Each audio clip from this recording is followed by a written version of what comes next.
Hali gani mwanafamilia wa channel yako pendwa ya Big News TV? Sasa ni kwamba kama ni mara yako ya kwanza, nikukumbushe usisahau kubofya maneno mekundu yaliyoandikwa subscribe hapo chini ya video ili uje kupata update na taarifa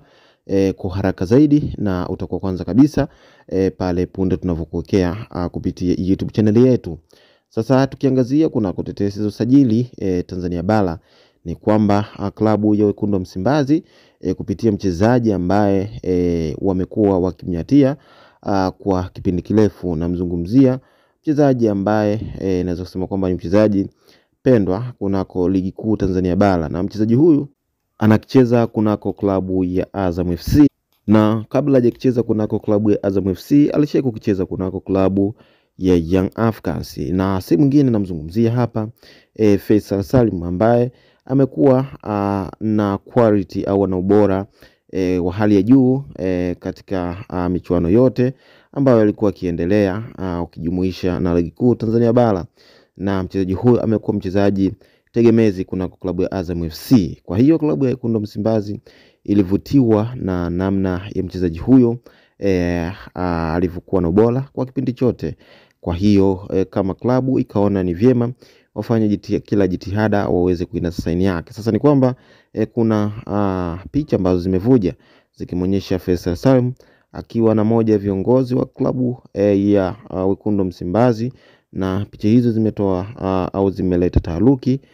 hususan kwa wafuatilia football na wapenzi wa mpira au mashabiki kwa namna ambavyo sakata hilo lilikuwa linaendelea kuhusiana na usajili wa mchezaji huyo, na hususan kwa mashabiki wa Simba walikuwa wakisubiri kwa hamu kuhusiana na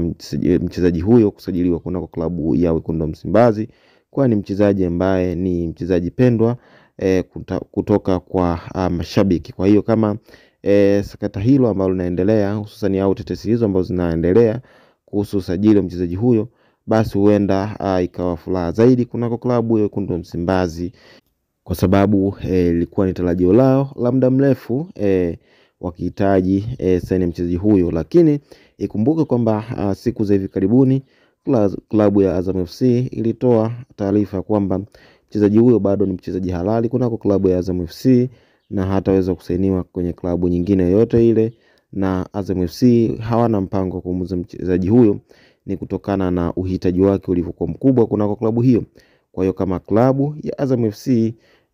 haikuwa tayari kumtoa mchezaji huyo, lakini kwa linaloendelea nadhani tutapata majibu kamili hususan baada ya taarifa hizi au tetesi hizi